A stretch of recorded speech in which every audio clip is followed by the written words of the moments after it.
Hello, I'm Chris King with OTC Markets Group, and today at the Vancouver Resources Investor Conference, I'm joined by Jeff Swinoga of First Mining Finance. Great. Thank you, Chris. Nice meeting you. Yeah.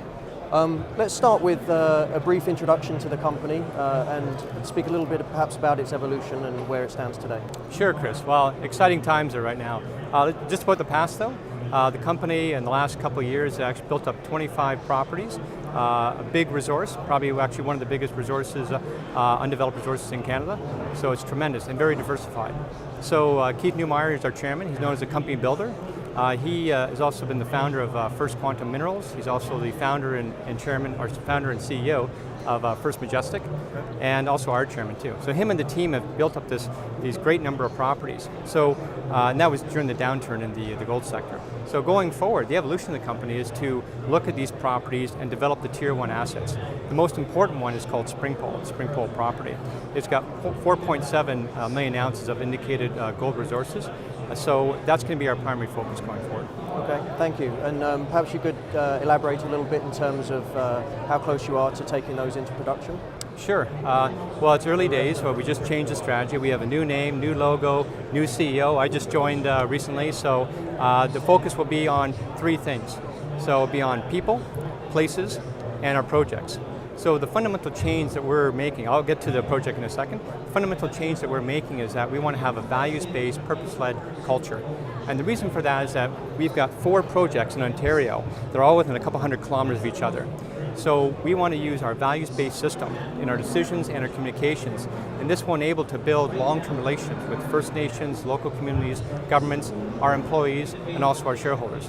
So places focusing on Eastern Canada, properties and projects. This is Springpole. So Springpole, as I mentioned, is after tax, it's got an NPV of like $800 million.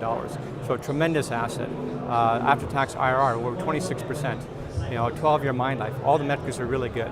I have a big company background, so when big companies look at the assets like this, they want to develop them. So the near term, we've got a lot of catalysts in the first half of this year. For example, delivering the project description report to CISA, which is the Canadian Environmental Assessment Agency. And that's going to kickstart the environmental impact study. So things like that will lead to permitting and construction, and ultimately to production. So this is what we're going to add value. We've got 4 guys up north, tremendous, combined about 130 years of experience about advancing projects. These are going to be the guys that are going to be building the relationships, driving value. If you look at our market capitalization right now, it's just over $300 million. Springpole by itself, as I mentioned, about $800 million, right, US. But if you add up all the value of our properties, they're about $1.5 billion Canadian, right?